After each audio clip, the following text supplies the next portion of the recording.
Would you pray with me? Spirit of God, sometimes it takes imagination to hear your word to us. Let us live today with our imaginations and settle into the reality that your Spirit reveals. In Christ's name we pray. Amen. So, we're going through the Gospel of John. This is the second sermon. And there's something about the Gospel of John that kind of invites, we'll call it expansive interpretations, cosmic even. I mean, after all, we're talking about the Logos, which is supposed to be the framework and the fire, the creative desire of God being put in the children of God. I mean, it's big, it's huge. And this gospel is filled with, you'd have to call it symbols and images. It's almost like poetry or even a dream. A lot like a dream, really. Springsteen's line takes month-long vacations in the stratosphere where it's really hard to hold your breath. That sort of comes to mind for me when I think about the Gospel of John. When I preach a book of the Bible, just tell you a little bit about my preparation. One of the things I do is I get a hold of an author who's written on the subject. Each time I preach, I wanted somebody else because I want a conversation partner. I want to think about, in this case, the gospel in a different way. 3 times ago, when I preached the Gospel of John, I chose a book that was essentially saying that you could do a Jungian interpretation of this Gospel of John because it's filled with literary archetypes. It's just that kind of thing. And yet, as much as it, Kevin said last week, hovers, right? It was also written, it would seem, to fight against the idea that you can just stay in the spiritual realms and they're unconnected to the real life we live. It was written to take those cosmic things, those expansive things, and ground them into our lives so that they could live with us and within us.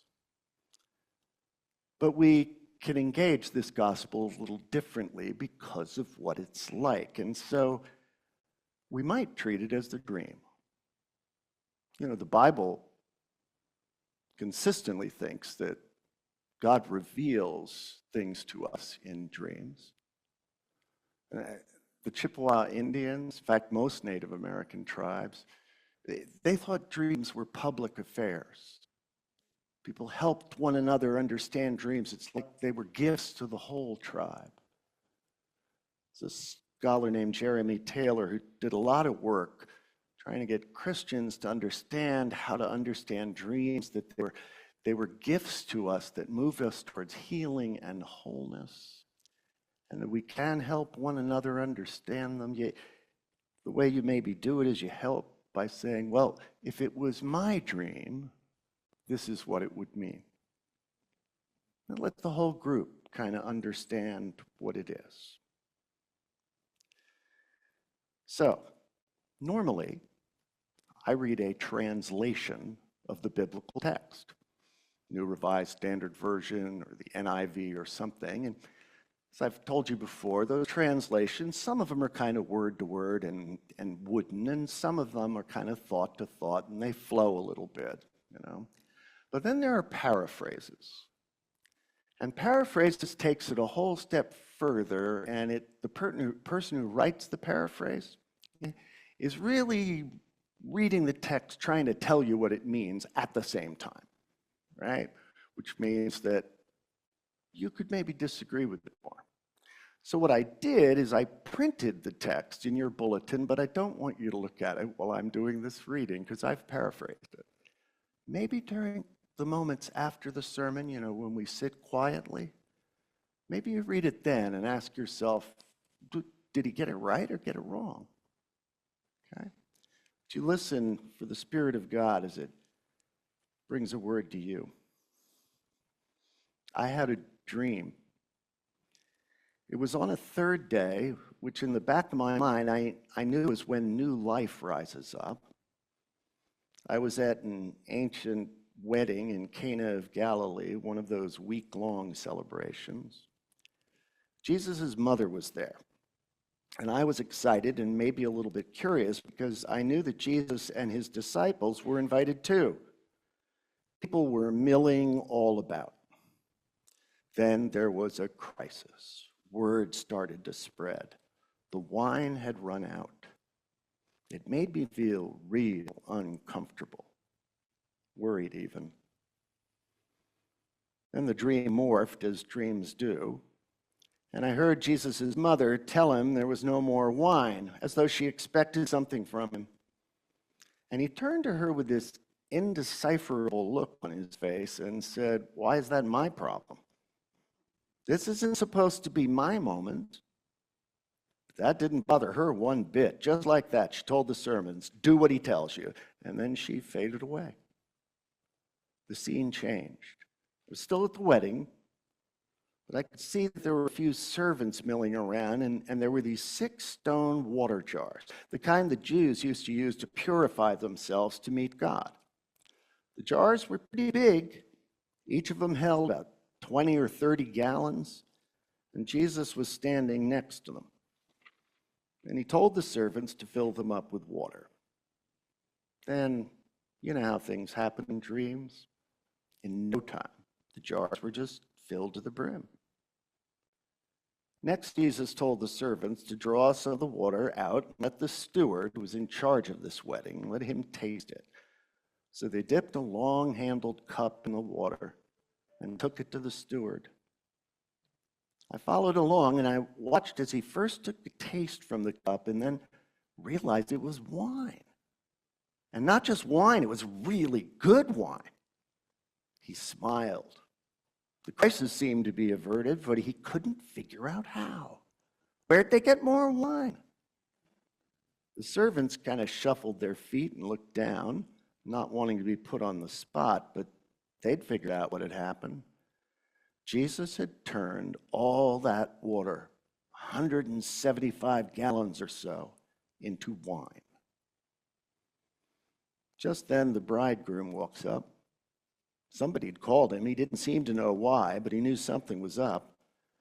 And the steward, still pretty confused, said to him, "Look, usually people serve their best wine first. They serve the other stuff later after folks have had so much to drink they really can't tell the difference. But you, not only have you found more wine, you've found really good wine." The dream started to fade away. And I could tell this was bigger than this wedding, like it was pointing towards a mystery that's way more important than just changing water into wine. I got the sense that the disciples and the people surrounding Jesus trusted him more after that.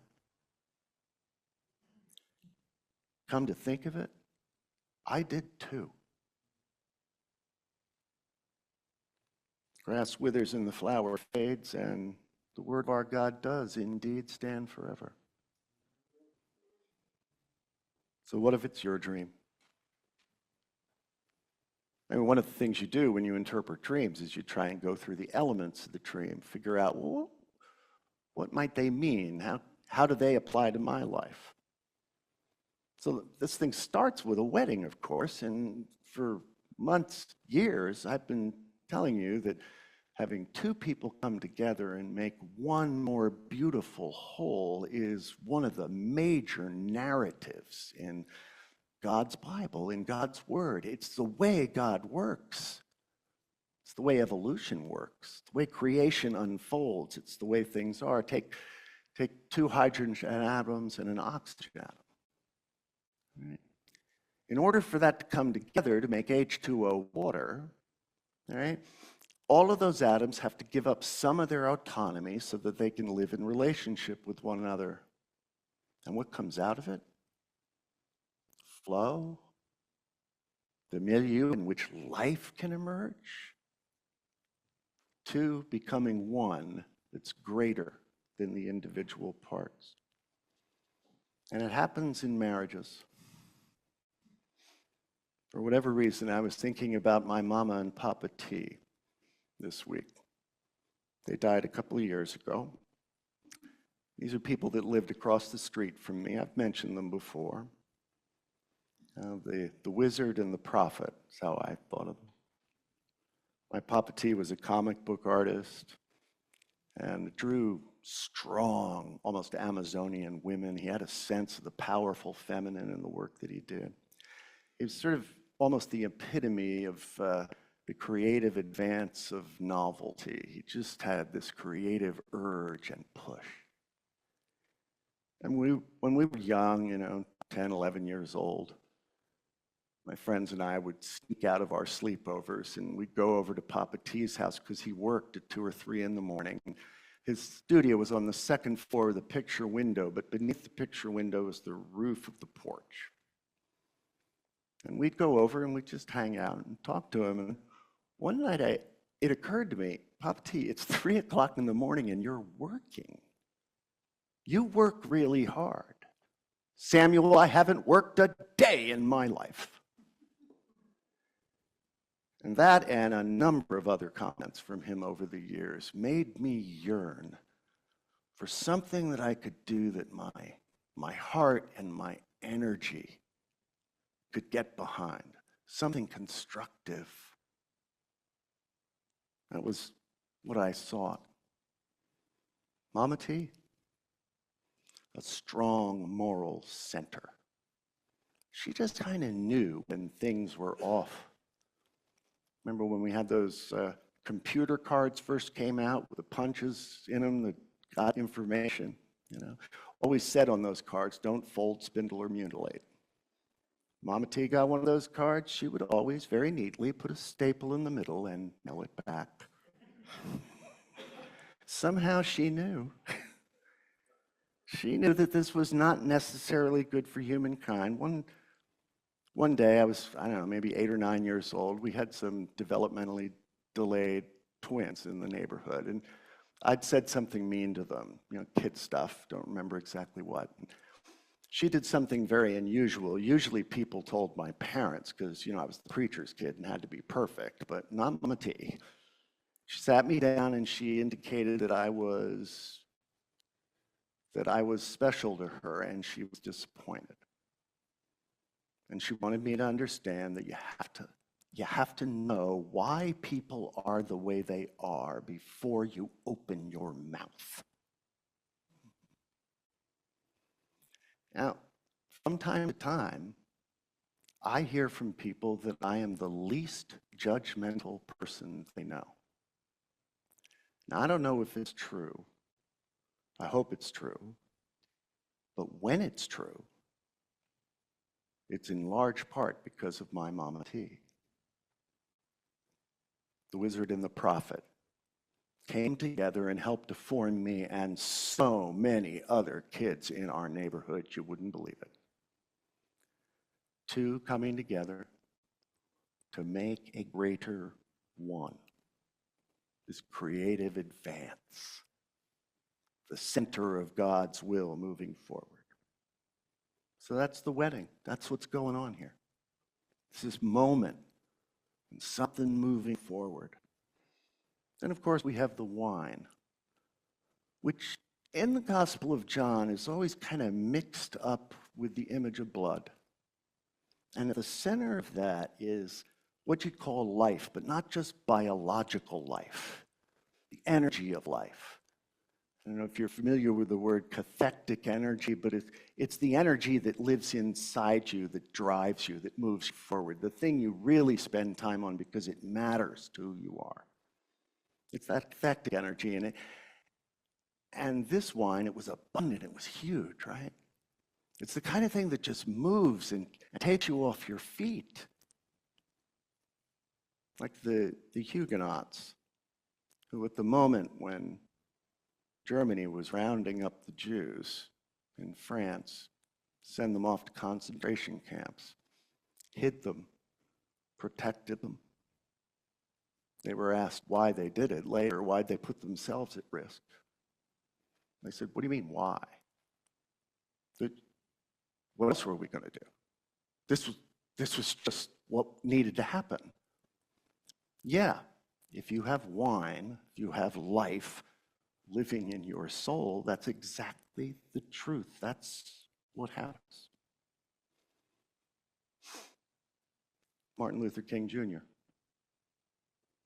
We're going to read one of his sermons next week, as I do every Martin Luther King Jr. Sunday. There's this sense of call, this drive that moves him to lead people nonviolently towards big change. And the Gospel of John, it almost drives to the point where it's asking you to realize what you're willing to die for, so that you will know what you are living for. That's the challenge that comes. That's what John calls this force that comes out of you. It's this abundance that you get from God where it needs to move. Of course, it's in contrast in this story, in this dream, with purification rituals, with what we do to try and come to God. And it's not that that's irrelevant, the work we do to be close to God, to make sure we're conduits maybe for the wine that we're given. There's a whole big difference between the work we do like that and the abundant move, the presence of God that moves into these moments of crisis, because that's what's happening. We want two to become into one, that greater one. It happens at the edges. It happens in crisis. It's the way it is. The first catastrophic problem with the atmosphere came because there were anaerobic bacteria, that is bacteria that don't use oxygen. And they were living, growing, expanding, and some of them started developing the ability to do photosynthesis. And as a result, the atmosphere filled with oxygen. Sound good? To me, to you. Not the bacteria so much. They were choking to death in an atmosphere filled with oxygen. It was one of the greatest extinction events in the whole history of life on Earth. But somehow in the midst of that, two bacterium would come together and they started to change and shift. And that's where the first eukaryotic cells were born. Those are the cells that use oxygen for energy, the cells that live in you and in me.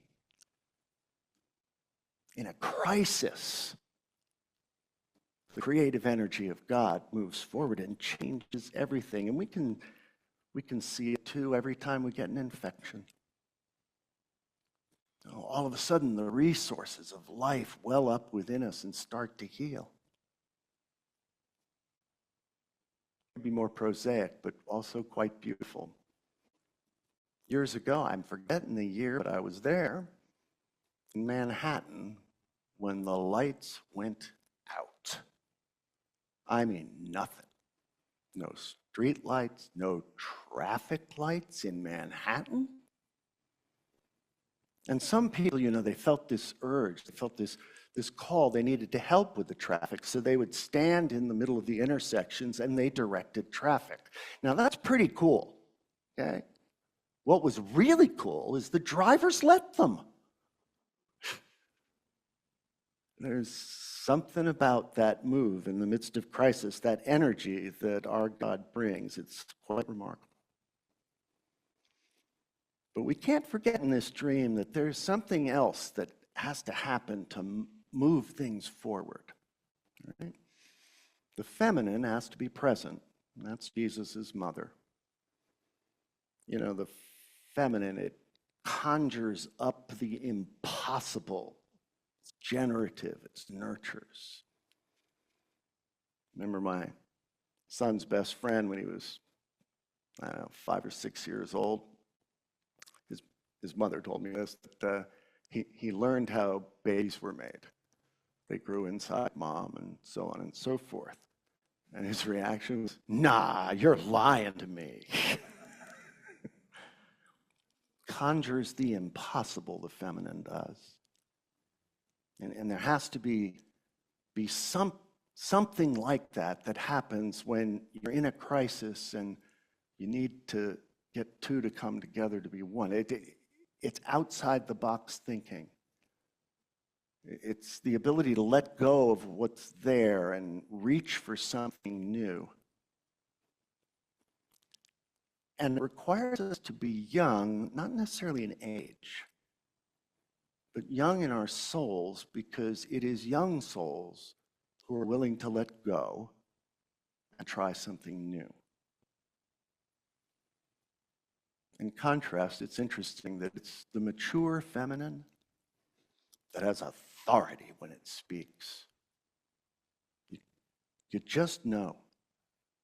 When the mature feminine energy speaks, you have a sense that, yes, we can rely, we can go this direction. That's the feminine.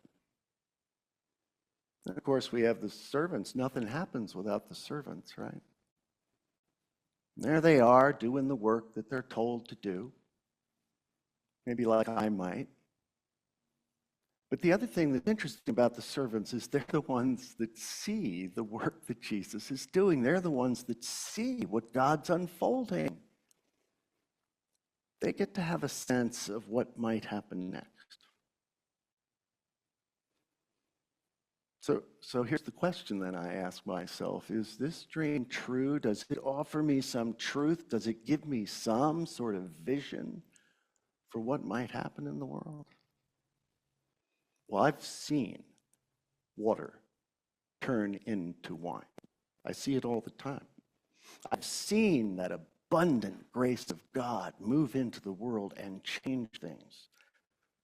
I've seen the feminine move outside of the box and get us to feel young again so we can let go of the things that we're holding on to so strong. I've seen water turning into wine.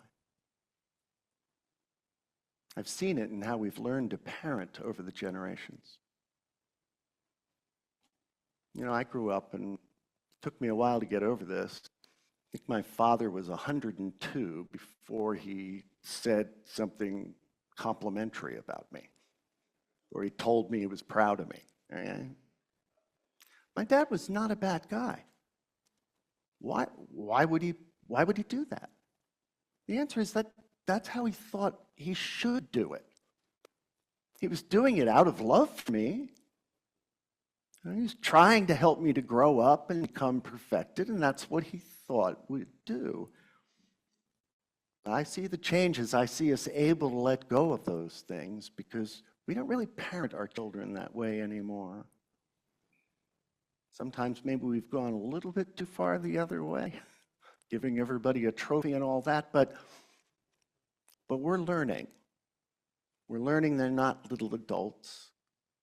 They have development. All these things are unfolding. I've seen water turn into wine. You see it when somebody who's addicted to substances really bottoms out. You can see water turn into wine. You can see the life start to come into them as they move from that place of being completely enslaved to feeling motivated,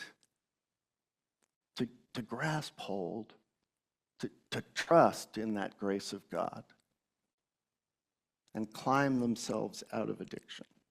I've seen water turn into wine. I've told you many times about integral spiritual experience with all those different religions in one place seeking God. I've seen water turn into wine.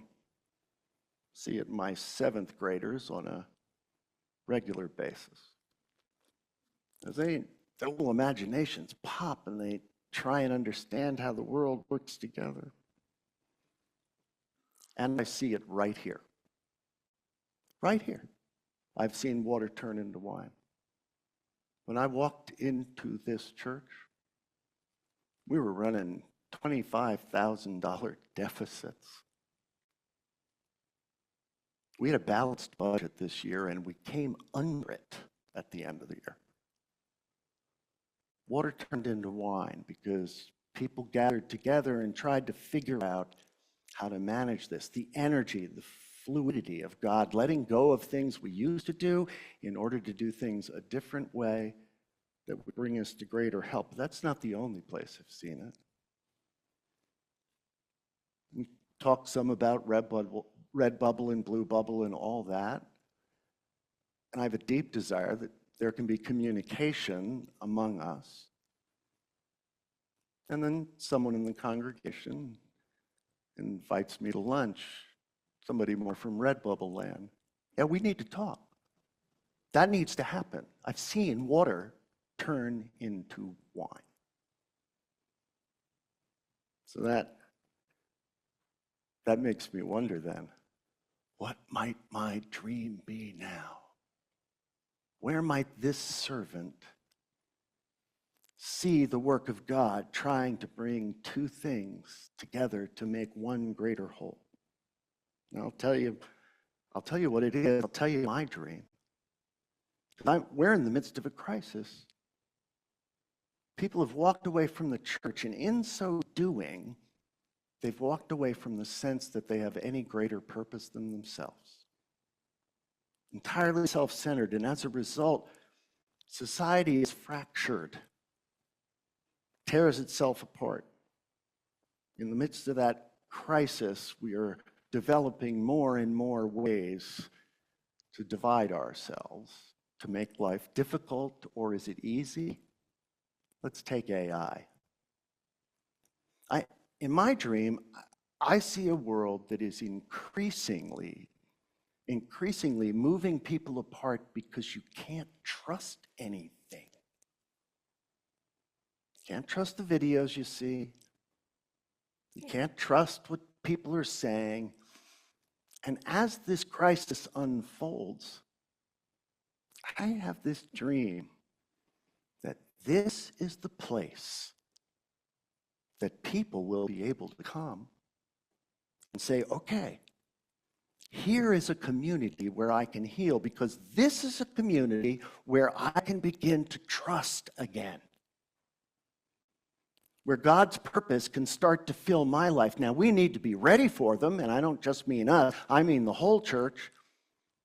We need to be ready and sensible and open, but I can actually dream of God moving people back into a church community because they desperately need places and people that they can trust.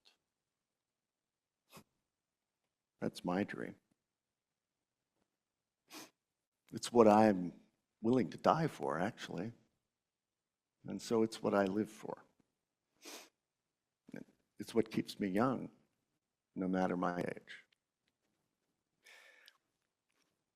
So that's what it's like if it's my dream. The Gospel of John invites you to live in this dream here.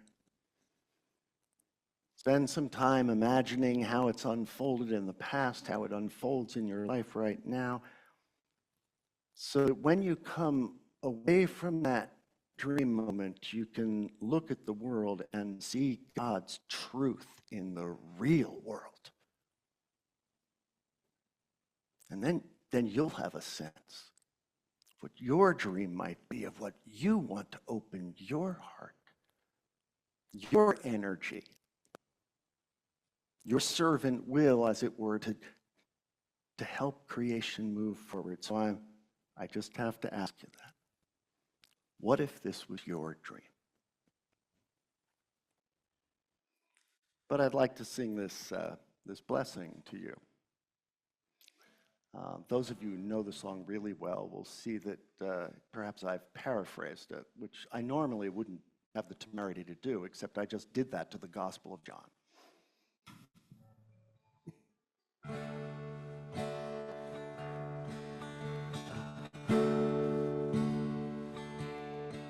May God bless and keep you always. May your dreams always come true.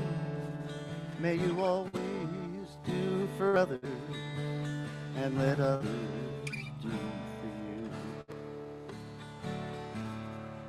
May you build a ladder to the stars and climb on every rung, and may you stay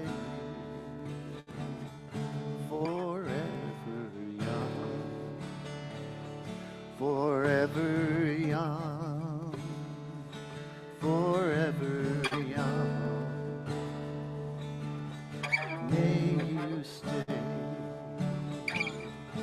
forever young. May you grow up to be righteous. May you grow up to be true. May you always seek the truth and see the light surrounding you. May you always be courageous, stand upright and be strong, and may you stay forever young, forever young, forever young. May you stay forever young.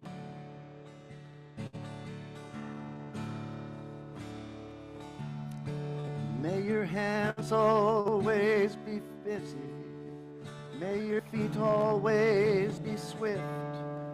May you have a strong foundation when the winds of change shift. May your heart always be joyful. May your song always be sung, and may you stay forever young, forever young, forever young. May you stay forever young.